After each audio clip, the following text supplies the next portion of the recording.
Hello there, everyone, and welcome to another episode of Meta Talks by Metagate Summit, an initiative by EU aimed at creating an educational opportunity for all of our community. Every few weeks, we host a speaker from somewhere around the globe to talk about a certain topic within a vertical that they're specialized in, and to show you the real value of what the metaverse holds for all of us in the years to come. Today, our topic is a topic that is very close to our hearts and values at UME. And it is a topic that really isn't being tackled enough. With that topic being equality and inclusivity within the metaverse. Today, we have Mr. Paul Simon Waiyaki, who is a thought leader and value creator within the metaverse and VR ecosystem, aiming to connect thousands of Africans with technological opportunities that are guaranteed to create for them a better, more equitable future. He is the first African to host an event on VR from Africa and has since become a pioneer within the Web3 space, within the value that he has created at the level of his NGO, Africa VR Campus and Center. Mr. Paul, thank you for being here and taking the time to talk about this very important topic. Thank you. Thank you, Salman. Okay, Paul, would you like to give us a very brief introduction about yourself before we hop into the questions? Thank you, definitely. Asante sana. My name is Paul Simon Waiyaki Wamwithiga. I am the CEO of Africa VR Campus and Center, an NGO that started in 2016 when I first wore the virtual reality headset and realized its power. Back then, we were using the Samsung Gear VR where you had to slide in your phone. But still, we saw its potential and we thought, what a great thing to experience alone. And we brought all the Africans we could into the space. Right now, we've gone across the continent. We've taught young, old, women, men, girls, boys, because we want all of them to experience the beauty of virtual reality, because it is our motto that virtual reality is for everyone. All right, that is beautiful. Thank you for the introduction, and thanks again for being here. Paul, there is a question that I feel is very important to start with, and that is, what is your opinion on what the impact of the metaverse and immersive technologies will be in enabling educational opportunities for people from all over the globe? You know, one thing that has been misrepresented about virtual reality, and I'm not saying it's a bad thing, is that most people look at the virtual reality device as a gaming device. And it's okay because there are people who play games on the virtual reality devices. But for me, I believe that education is number one for a virtual reality device. Across the globe, when you talk about sciences, for example, that are studied in high schools, in primary schools, people use a lot of resources to buy devices like microscope. A microscope is a very expensive device. But the only thing you can do with a microscope is stare at the microbes. The virtual reality device is going to bring those microbes and those germs and those bacteria into play, and the students can be able to interact with them. And as soon as they are done, if the next class is geography, the same device will teach students about geography. They can learn about volcanoes. They can be transported exactly to where seismology begins, up to where the volcano lava starts to flow. The virtual reality device, and here when we're talking about the virtual reality device, I'm talking about all of them, almost all of them, can be implemented in education. Beautiful. And indeed, I want to add a point here on that. In terms of connecting the people of the world, an opportunity that very few see is that these microscopes you're talking about and the very expensive equipment that schools have budgets for outside of our continent and the continent of Africa is not really available for every continent out there, for every country out there. So what that means is a lot of inequality at the level of what the student gets and it gets to experience. Now, in contrast, when you go ahead and you put a VR headset on that student's head, you let them experience that. Virtually what you're doing is giving the same experience to everybody, whether it is a kid in Beirut or a kid in Kenya or a kid in the United States. They all have the same level of opportunity. And thus, they can experience the same thing. And that right there is the vast power of the metaverse and immersive technologies to connect the people from all over the globe, from wherever they are. Now, moving forward, I'd like to know how you think the metaverse as a technology can help create a more inclusive world for the generations to come. And even before I move back to that question, I something you said there that I really loved. The electronic microscope, for example, that goes for thousands of dollars, and the most basic, VR device like a MetaQuest 2 would go for as low as $200 for a used one. I mean, you cannot compare the difference even in price. And that device will be used for many utilities. Like I said, it can be used for many subjects. And in regards to being in the same class, we're talking about a lecturer can talk about a topic. A lecturer who is in London, a student who is in Africa, a student who is in Europe, a student who is in North America and South America, all brought together in the same class, taught by the same teacher, the same thing, at the same time, when they are in their locations, without necessarily paying thousands of tickets again to travel to where the lecturer is.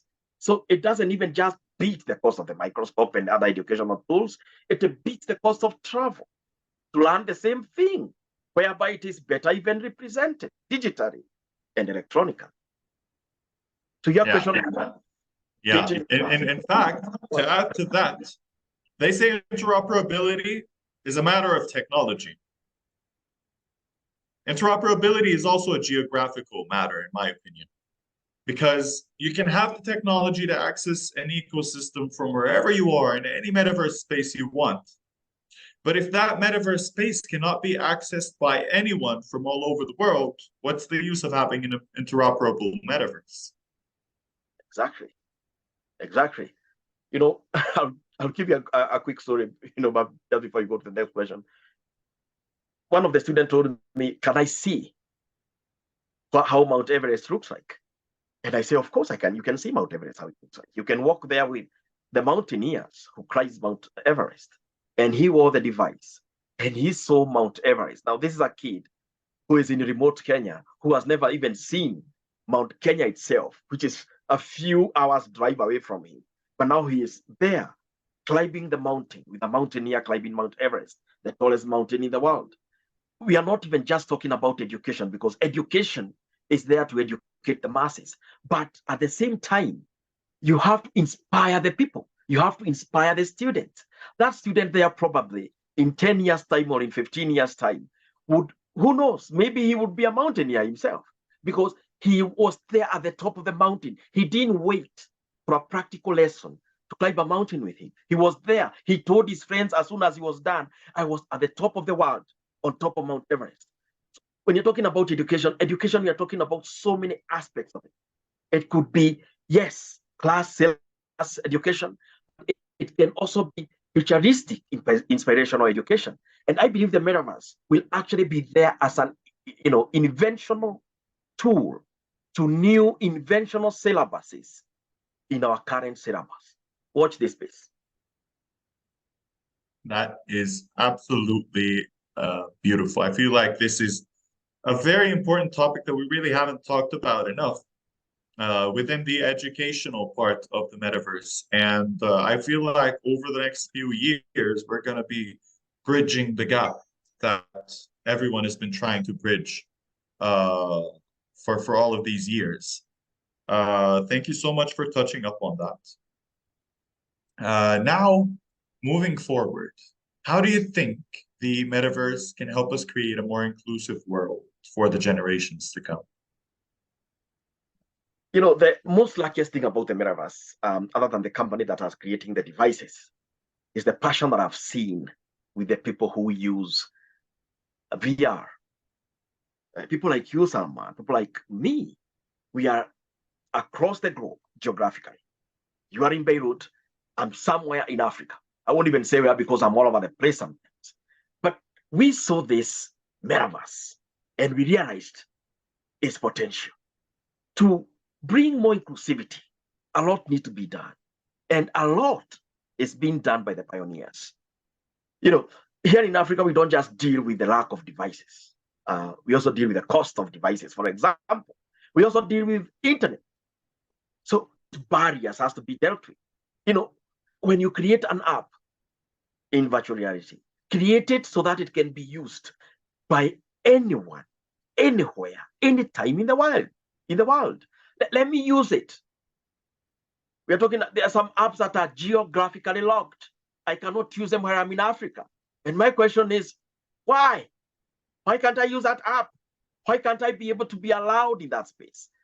We need to also work with the ethics that allow the people to come and represent themselves. The metaverse is a powerful tool for people actually to be vocal about their cultures, about their communities, about their plans for the future, about the situations that they are in their neighborhoods. So allow them to come in, democratize that space, allow the people, That is absolutely beautiful, and you completely have a point there. In terms of what we were saying before, on interoperability also being geographic, I feel like we are in the position to create change. The digital era, Web3, the revolution that happened with the introduction of blockchain technology, it was created for the sake of putting power within the hands of the people. That's what Apple fought for when it created the company. I don't know if that's still the vision of Apple now, but it was them against big corporate, against big tech at the time, against the people who were in control of everything, everybody, and pretty much in control of how the economy worked, because they had the power. The metaverse and Web3 is a fight against that. And I feel like a lot of the creators in the metaverse are forgetting that aspect of Web3, that aspect of us having a decentralized, data private and data owned metaverse and data owned internet. And I feel like that is a topic that really has to be touched up upon. There can't be today a country or a region that is not capable of accessing a certain feature of the metaverse. Yes. We create the metaverse to be interoperable. We create the metaverse to create connections. We create the metaverse to connect the world. Yes. Not to have a certain sector of the world that is in control of the metaverse and a certain continent that has access and another that doesn't. I'm going to tell you a small fact here. OpenSea is not accessible to Lebanon as well. A lot of metaverse experiences are not accessible in Lebanon as well. And I feel like that is something that should be worked on. I don't know if it's for technological reasons. We might not have the infrastructure to host the metaverse or all of the metaverse experiences. But I feel like over time, if enough people unite to talk about these topics, we'll be good to go. As long as the word reaches the right people, we'll be good to go. Wow, you know, on the same case, Horizon Worlds is not even available in Africa. I mean, I don't want you to talk about whether it's a technological, inhibition that disallows it not to be available in Africa. I mean, when someone is creating an app that is usable in the world, that is there to mitigate a problem that is there in the whole world, the people from certain part of the region of the world, we ask questions. Why not we? I mean, if you're gonna open an app to the whole of the world and it will not be applicable or usable in a certain part of the world, I believe these are the ethics that we need to address also. We, the consumers, that creates an understandable digital colonization, if I can call it that. You know, if the metaverse is there to educate, if the metaverse is there to let people express themselves, then what you're telling me is that there is an app that there is nobody in Africa, which by the way is a continent of 1.5 billion people. I mean, how do you not consider such a large number of people and not even one person can come in the space and at least represent not only themselves, but their community or even their continent at large? And that is why we at Africa VR Campus and Center are really making a lot of noise in this space, because there are some things that we see them as a repetition of things that have happened in the past. We are asking ourselves why even the COVID vaccine came to Africa last. It's the same question why I would ask why a certain app is not available in Africa. And we have gone ahead and said, you know what? We are not going to deal with that. What we are going to do is we'll do our best to create an app.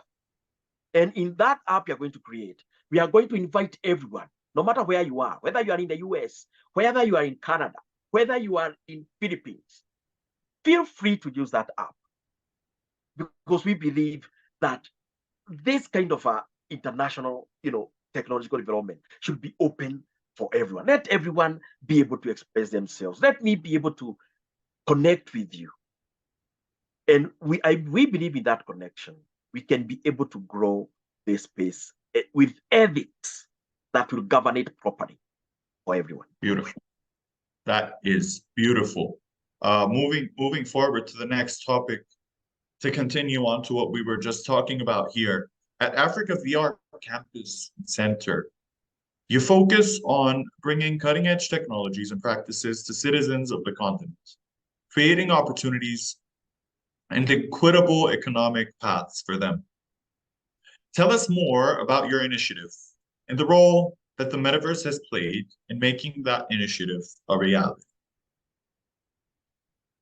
Oh man, first of all, we had to deal with so many challenges here locally, when we were doing when we were expanding our NGO. But luckily I've met people who are passionate, and they're not just passionate about the metaverse.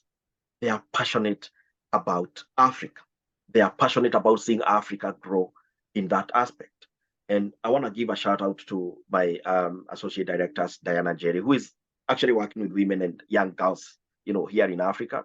I want to give a shout out to Tom Nico in Seattle, USA, who saw the need to give Africa VR Campus and Center a megaphone to, make noise to the world, so that not just noise, but, responsible inputs of this technological development.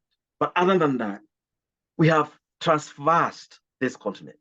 Our participants now clocks over 1,500 who are ready to come in and learn about the metaverse. But you're not just dealing even with the cost of devices, because that's also something to consider. We are also dealing with the challenges of connectivity, internet, for example.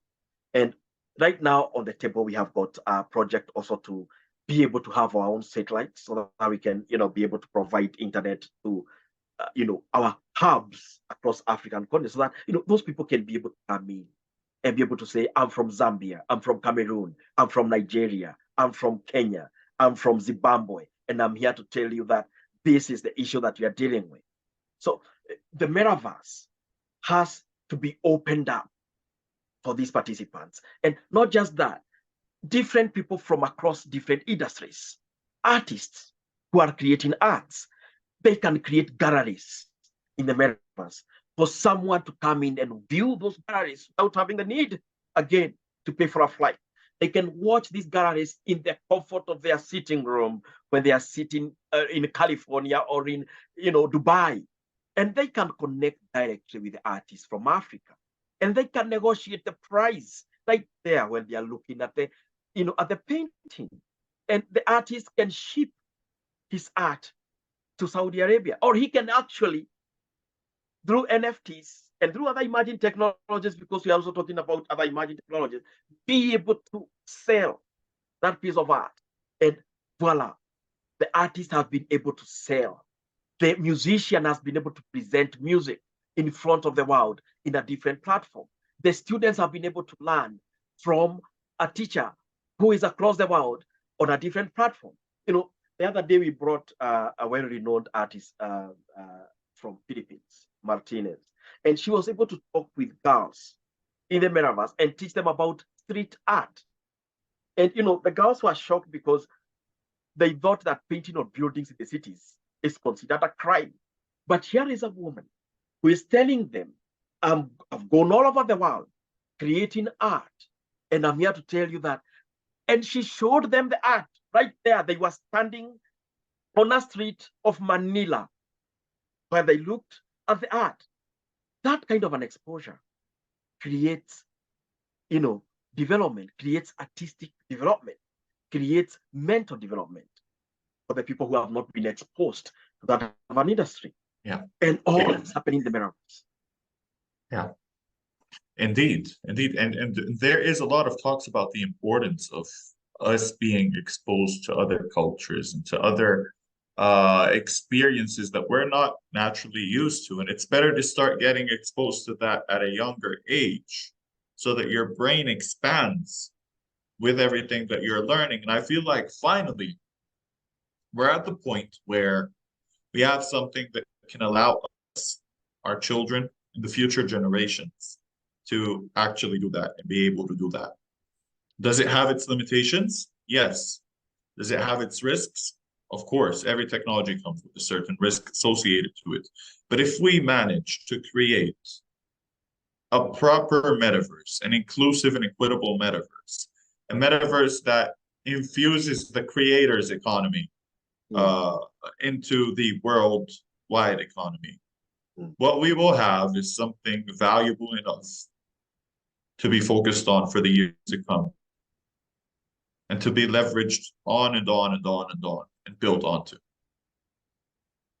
I really love that. And it's also going to be something to be celebrated by the people across the globe. How beautiful will it be if we manage to finally bridge the gap between the big organizations and the people?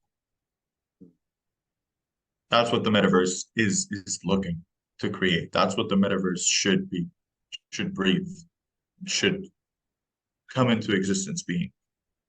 Now, what we are going to talk about next is our event. Metagate Summit is a 3-day hybrid summit set to take place in Riyadh, Saudi Arabia in 2024. Holding a lot of mind-blowing activations and the eye-opening experiences and bringing together companies and top executives from all over the world to discuss the true value of the metaverse for businesses moving forward. How important do you think events like Metagate are for companies to be part of? And what are your expectations for this year's event? You know, there's a wise saying that says, create the field and the players will come. I really love that Metagate has created the field so that we, the players, can come. When our players play, we are the only one who can be able to push the limits of development in virtual reality. The people who create the metaverse, Meta, Microsoft, and all the rest, they can only develop it better by the input of the players, by we, the consumers. We are the only one who can be able to tell them the ethics that they need to apply in the creation and in the development of metaverse. And so I really love this idea of the Metagate. And I love it more better because we are going to Riyadh. We are going to the Middle East. Somebody would say, well, that's an awfully awkward place for us to talk about the metaverse. Yes, it could be. But the consumers, the players in the metaverse are saying that it's not. They are saying that it's also a good place as any other to meet and talk about where can we take the metaverse? What is lacking in the metaverse? How can we make the metaverse better for our people? How can we make it better for the future generations? Because we are not just looking at the metaverse as something we are using now. We are looking at it as a digital space that can scale and be able to swallow the whole ideologies of mankind and save it in a digital archives for future generation to tap and say, these are our fathers. This is what our father Salman and our father Waiyaki were talking about. These are the ethics that they represented in the metaverse. I really want to salute Metagate and the initiative that they have taken upon themselves, the responsibility that they have taken upon themselves, that they may not be the ones who are producing the virtual reality devices. But guess what? They are creating a space for the leaders who use the metaverse to come together and be able to develop it in a much better way, in a much better practical way, in a much better governance, a space of governance that can create a good atmosphere for everyone. Thank you, Metagate. Thank you, Paul. Thank you so much for your kind words and for everything you said. I really don't think anyone could have said it any better. This is what we're aiming to do here at Metagate. We are aiming to create a bridge to show the true value of the metaverse and how it should be leveraged and can be leveraged to create the right form of metaverse and web for everyone. I did thank you. Go ahead. I don't know whether you are done. Are you done, Salman? Yeah, go ahead. Go ahead. What were you going to say? I really want to thank you for hosting me. We are very happy that Metagate has saved a seat for Africa. And for those of us who will be able to, work together with them, we're going to sit in the seat very comfortably. And we are happy to be involved in this space. By the way, for everyone out there, every Thursday we have got a virtual event on Engage XR at 10 p.m. Saudi Arabia time. I believe we are in the same time zone. So if you come to Engage, you're going to see us every Thursday there at 10 p.m. So thank you for hosting me. Kwaheri from Africa. Thank you so much, Waiyaki, and thank you everybody for watching this episode. I hope you enjoy watching it as much as we enjoyed recording it for you.